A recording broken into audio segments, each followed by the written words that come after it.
A man has died. This is the one truth that is absolute.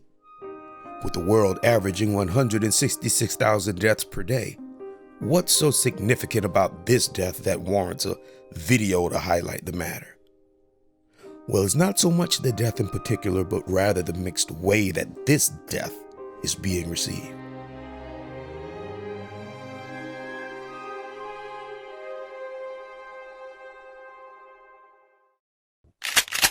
We are tired of having you crap on our ethnic image. That's why I said only 2 black men owe you anything. And that's the 2 you laid down and made babies with. The rest of us don't owe you a thing, except human decency and courtesy. While there are those who express their condolences and sadness, apparently there are some who have expressed satisfaction. The wicked old witch at last is dead. Sis, let's get the sis on right now. Patricia, hop on, beloved. So, hi, Tariq.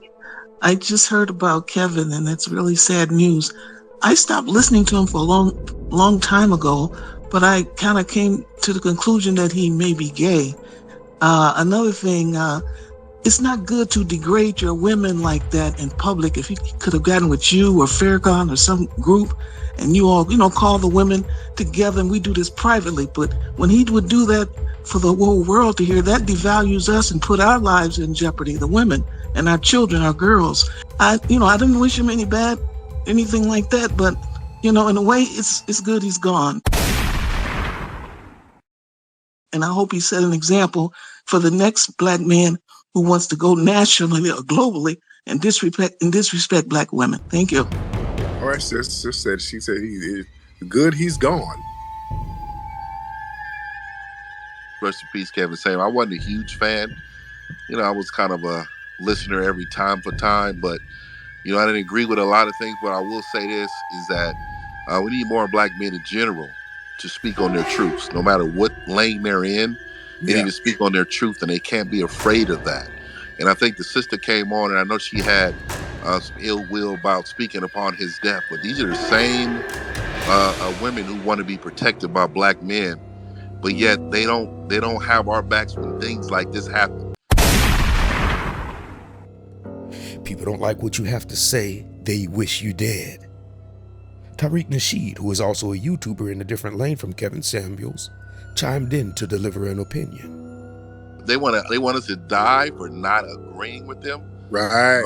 My brother is crazy out here, man, and I really appreciate your time. Thank you so much, brother. And my brother, you made a very good point. A lot of the people on Edge Control Jail Twitter sitting up here trying to celebrate Kevin Samuels dying, talking about how happy they are. Now, these are the same people that'll be hugged up with a race soldier for killing one of their damn relatives. Now, the woman who was built like Emmitt Smith, I said you weigh more than a running back. And that's a fact. She does. But why is that wrong? Right. I guess that during the conversation, she told you that she was 5'8" and a size 16. And 220 pounds. 220 pounds, right? Which is more than Emmitt Smith or Barry Sanders. Emmitt Smith and Barry Sanders, running back size. Which was actually, she was bigger than both of those guys. Right. I mean, is that a statement of fact, though? Yeah, Barry Sanders was 200, one was 200 and one was 218 pounds.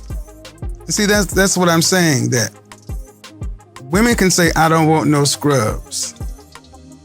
People can say, if he can't buy you a Birkin bag, kick him to the curb. But if I just happen to say that you weigh more than men at your height, that's offensive. When did we become that world? You don't know why some women are heavy. You don't know why some women are whatever. But I just didn't agree with that part. The thing is, look, a lot of stuff, the brother, you can have your opinions or whatever, but a lot of stuff he said was, he was brutally honest about a lot of stuff. And sometimes people are not used to brutal honesty, especially in our community. We like for people to lie. And Kevin had a lot of female listeners, and I think a lot of the women were listening because they knew that there was some truth in what he was saying. Listen, I wanted to get on and talk to you for a very long time. Is that right? That's very right. And I didn't listen to a lot of his stuff, but from the stuff that I did listen to, he would go in on some of the men and he would say some truths about men. Playtime is over. All right, the reason you can't get any quality, the reason you can't keep a business, the reason you can't hold the woman is because you don't look like a damn man. You look like a f***ing child. You carry yourself like a f***ing child.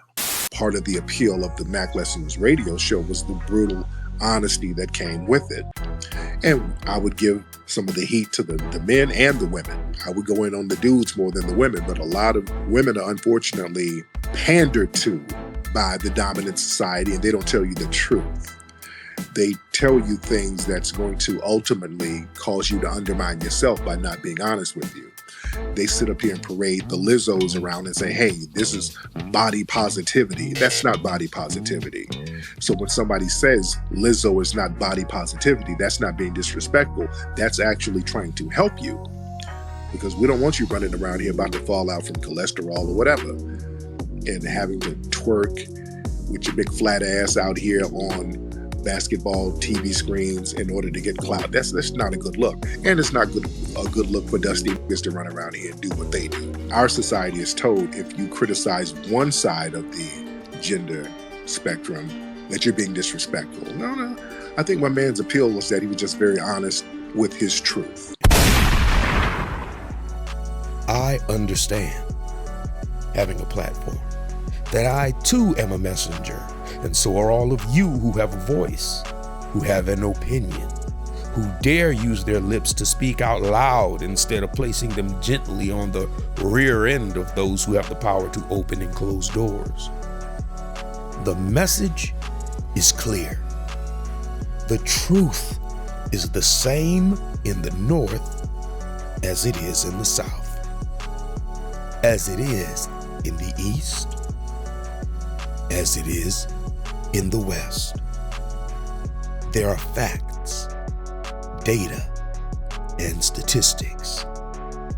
All else, perhaps, is just an opinion.